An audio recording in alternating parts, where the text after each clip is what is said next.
Today, my friends, we're going to slice and dice. We are going to find out if the all-new Evolution circular saw, the metal cutting circular saw, is really as good as everybody is saying. Yep, we're putting it to the test. We're going to cut through 1/8 inch bar, we're going to cut through some 1/4 inch plated steel, a few other things, and we'll also talk about all the specs and build.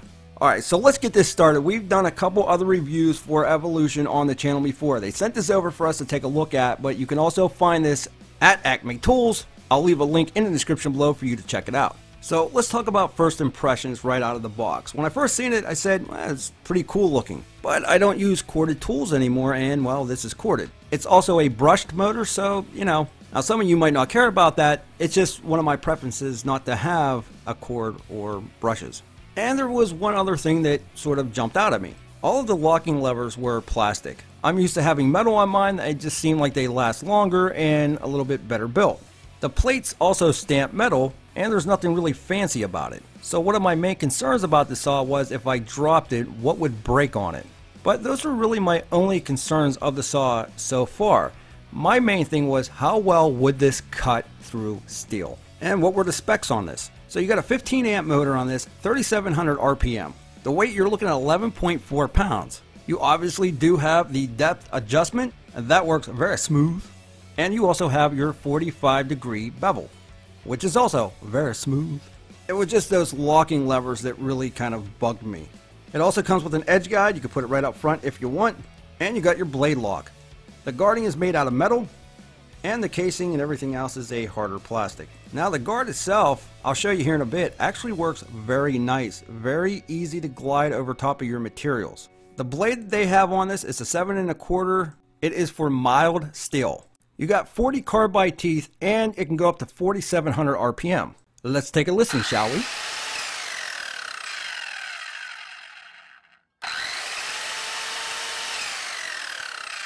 Now it's not a soft start, but it does feel very smooth when you pull that trigger.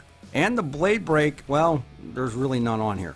The other thing that I will tell you is there is no safety switch on this, so you just pull the trigger and go. Some people will like that, some people will not. But I think where this thing really shines is, well, cutting through metal, the exact same thing it was built for.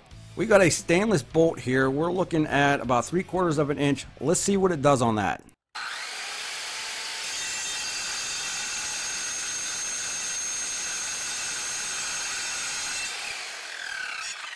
Really simple to get through that.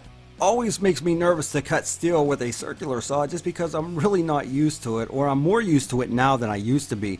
But very smooth. And the only logical thing I could think of was to push it harder. So we have some stainless square tube here. Let's see how it does.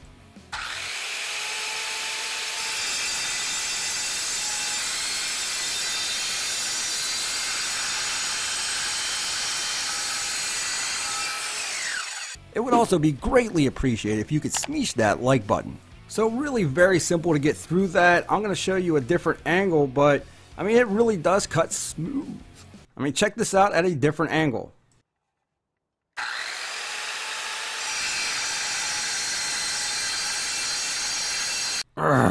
Bar's moving. Don't judge me.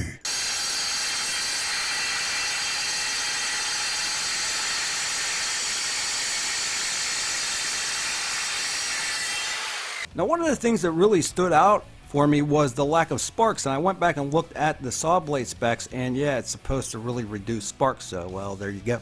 So what about the 1/4 inch diamond plate steel? Will it cut through? Usually you use a chop saw for something like this, a grinder or a torch. Will a circular saw do it? Let's check it out.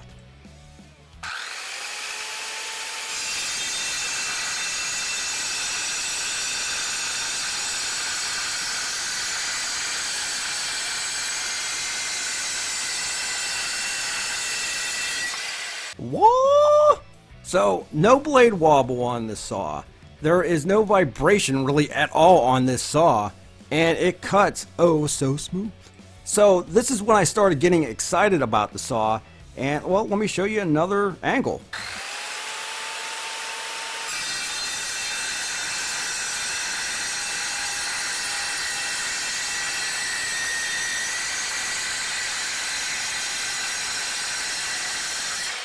So there you go, all. I mean, you're seeing it yourself.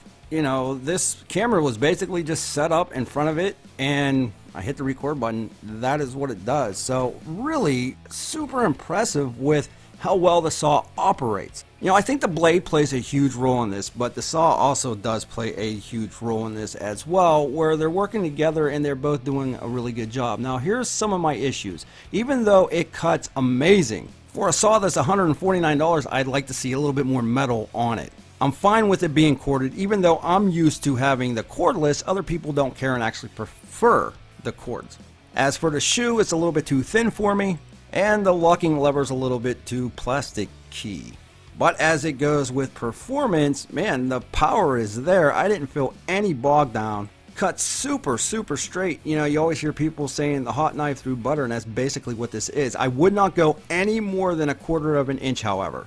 But if you don't want to use a chop saw, a torch, a grinder, if you want those smoother cuts and pretty easy to make with less sparks, definitely check this thing out. I really think that the performance of this is pretty awesome. So I'd like to know what you think. Leave me a comment in the comment section below. Would you use this saw? Have you used this saw? What do you think of this saw? What do you like? What do you not like? You could smash that like button. It would be greatly appreciated if this video helped you out in any way. Get subscribed and hit that bell notification so you don't miss out on any other tools coming your way. And with that, I appreciate you stopping by. We'll be back with more reviews soon.